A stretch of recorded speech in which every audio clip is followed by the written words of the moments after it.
hate the feeling of not liking someone back, because no one really talks about how uncomfortable that is. Everyone talks about rejection from the other side, being the one who gets hurt, being the one who cared more, being the one who wasn't chosen. But no one really talks about what it feels like to be the one doing the not choosing, and how that can mess with you in a completely different way. Because on paper, it sounds simple. If you don't like someone, you just don't, right? But it never actually feels that simple, especially when they're a good person, when they're kind, when they're consistent, when they actually show up for you, when they do all the things you always said you wanted someone to do, and you're just sitting there thinking, why don't I feel the same way? That question, it stays with you, because you want to feel it. You want to be able to like them back. You want to be able to match their energy. You want it to make sense, but it doesn't. And that creates this weird kind of guilt, because it feels like you're rejecting something good, like you're turning away from something people are always talking about wanting. And part of you starts wondering if something's wrong with you. Like maybe you're too picky, maybe you're overthinking it, or maybe you're expecting something unrealistic. So you give it more time, you keep talking to them, you keep hanging out, you keep trying to see if something will click, because you don't want to hurt them. And if you're being honest, you also don't want to feel like you made the wrong decision.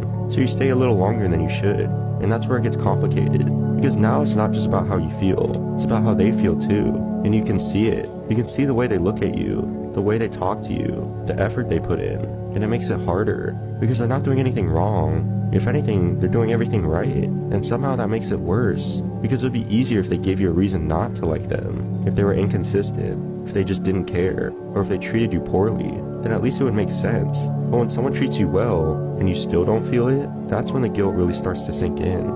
Because it feels like you're the problem, like you're the one who's missing something. And you start questioning yourself, why can't I just like them? What am I waiting for? Why does this feel so forced? And sometimes you try to convince yourself that it's there. You tell yourself, maybe I just need more time, or maybe it grows, maybe I'll feel it eventually. So you keep going, even though deep down, you kind of already know. And that's the hardest part, knowing the truth but not wanting to accept it. Because accepting it means you're going to have to hurt someone. And even if you don't say it directly, even if you try to be gentle, even if you do everything the right way, it still hurts them. And knowing that, it sits with you, because you start thinking about how they're going to feel, how they're going to question themselves, how they might replay things in their head, how they might wonder what they did wrong. And you know the answer is nothing. They didn't do anything wrong. And that's what makes it so heavy, because you can't fix it. You can't explain it in a way that makes it easier. You can't give them a reason that will actually make sense to them. All you can say is, I just don't feel the same way.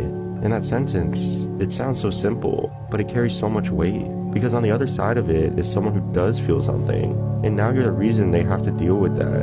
And even if it's not your fault, it still feels like it is. And I think that's why people avoid it, why they delay it, why they stay longer than they should.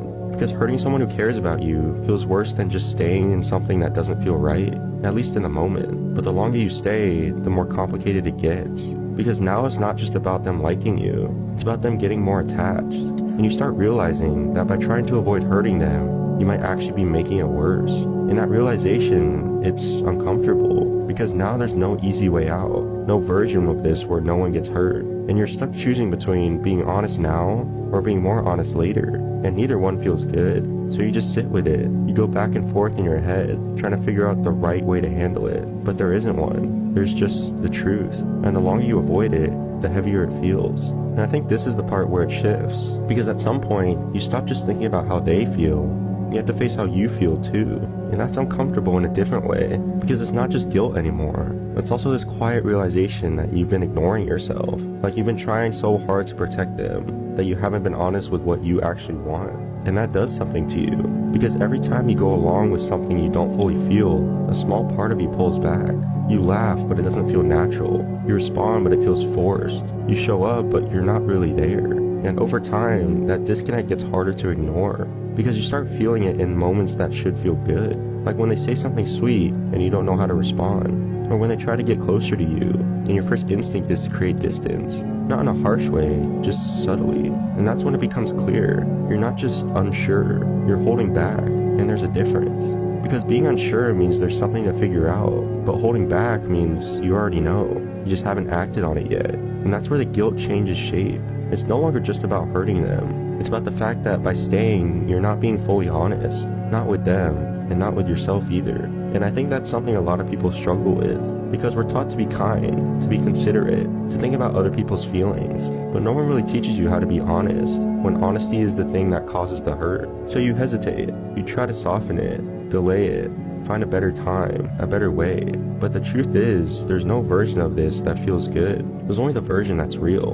And that's the part that takes courage, because it would be easier to keep things as they are, to keep replying, to keep seeing them, to keep letting things slowly play out. But deep down, you know where it's going. And the longer you wait, the harder it becomes to say it. Because now there's history. Now there are more moments, more effort, more feelings involved. And it starts to feel like you've waited too long. Like you've already crossed a line where being honest feels even worse. But the truth is, there's never a perfect time. There's only earlier or later. And later almost always hurts more. Not because you meant to lead them on, but because you were trying to avoid this exact moment. And I think that's something important to acknowledge. That the guilt you feel doesn't come from being a bad person. It comes from caring, from not wanting to hurt someone who didn't deserve it, from wishing things were different, from wishing you could feel something that just isn't there. And that's human. You can't force feelings into existence, no matter how much you want to, no matter how good the other person is, no matter how much sense it makes on paper. You either feel it or you don't. And that doesn't make you wrong. It just makes the situation hard. And I think that's something I'm still learning to accept. That not liking someone back doesn't mean I did something wrong. It doesn't mean I missed out. It doesn't mean I'm broken. It just means it wasn't right for me. And that's okay.